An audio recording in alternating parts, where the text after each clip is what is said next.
Hi, this is Laura Florzak. I'm a visual art teacher at Diet High School for the Arts, and this video is part of a new online learning initiative by Chicago Arts Partnership in Education. A little bit about what you're going to see in this video. I was trying to think of ways that we can still be creative even though we're stuck at home and we have very limited art supplies. Maybe some of us are lucky enough to have an art studio with all kinds of paint and clay and markers and things like that, but I know not all of us have that. So I thought of two artists who work with very, very minimal art supplies. And in this video, we're going to explore those two artists. And then I have a fun, creative making activity for us to try out.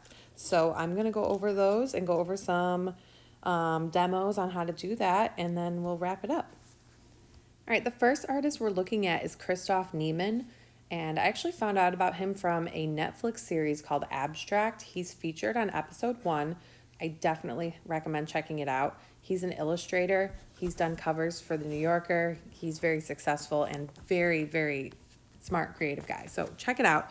My favorite thing that he does is called Sunday Sketches, and that's what we're looking at here. He actually releases these every Sunday on his Instagram page. And all he does is he finds random objects around his house and he puts them down on a piece of paper and creates a sketch to kind of bring it to life. So that was our first source of inspiration for this creating activity that we're looking at today. First, we've got a sock. He turned that into a dinosaur. You don't have to be really good at drawing to do this. It's just fun. It's sketchy. It's loose. Don't feel like you have to be this like master artist. We just want to have fun. So you can find some objects around your house, throw it on a piece of paper, give it a try. We're going to look at a few more by him. We've got a rose made out of Legos, and all it took was just drawing that green stem and then arranging the Legos on the paper.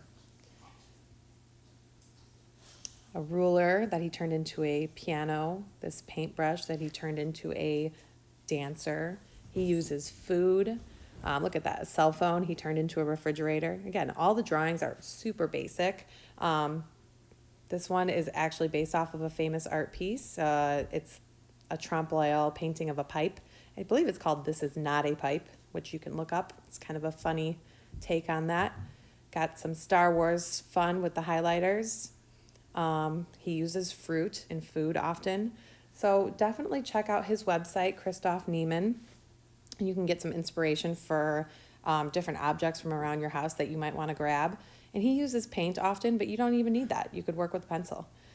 The next artist we're going to look at is named Vincent Ball, and we're going to look at his shadow doodles, and we're just going to go through a few of these to kind of see how he works. So he sets up light and creates shadows on his paper, and then he sketches based off of the shadow and the object. So for this one, he drew like that lamb's head with the leaf.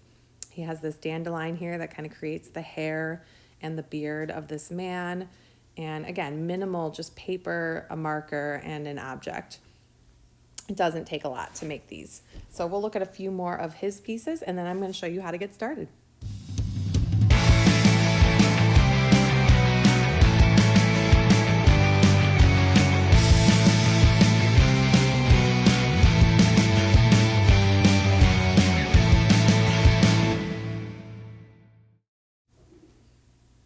All right, so all you need to do this is a flashlight or a light source, a piece of paper, a pencil, and some random objects. I'm using my iPad, so I just turned my flashlight on. It's a rainy day here, so my house was already pretty dark, but I did put my shades down so that I had very little light coming into my kitchen, where I'm working right now. And then I turned the lights off. So I already started on this one. This is kind of a good way to get started on the activity because it's pretty easy. Just pick any object you have that creates an interesting shadow and repetitively draw it over and over again to create an abstract piece of art on your paper. So as you can see, I'm using scissors here and I'm holding them up with my non-drawing hand. And then I'm going to go ahead and trace the outline of the shadow using my pencil. So I did not plan this ahead of time. I grabbed the scissors because they were sitting by me. And sometimes I really enjoy making art that way without having a plan, just going with it and seeing what I can come up with as I'm creating. So my plan with this once I started was to just fill the paper with these scissor handle shadow outlines and see what kind of abstract artwork I can create. I will insert the picture of what this piece ended up looking like into the video so you can see.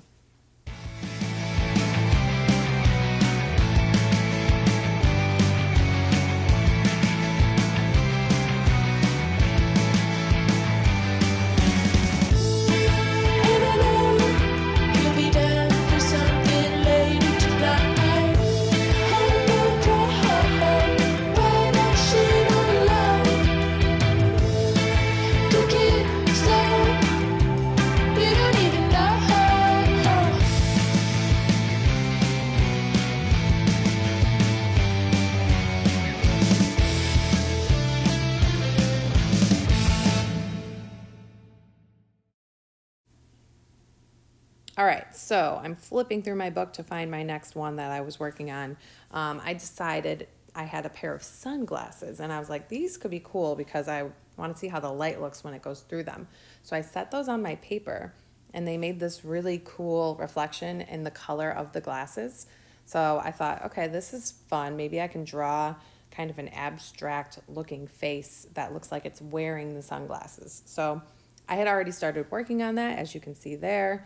I didn't bother to draw an entire face. I wanted to just draw some eyes in, some brows, and then kind of some hair that looks like it's being blown in the wind. So there's no rules for how to do this. You can really create whatever you want, whatever comes to your mind when you see that shadow appear on your paper. And then if you have markers available, that does help make the drawing stand out a little bit more, so give that a try.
All right, so I'm about to start my third and final example of creating a shadow art drawing. I'm not sure what the official name of this type of art is, but I don't think there is one.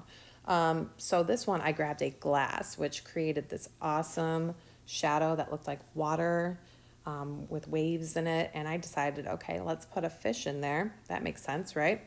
So I drew a pencil outline of a koi fish before I started this video, so I'd have a guide, and now I'm adding a black outline. I ended up switching to a Sharpie so I could get like a bolder outline, because my plan with this is to ultimately photograph it, and that will be the artwork itself.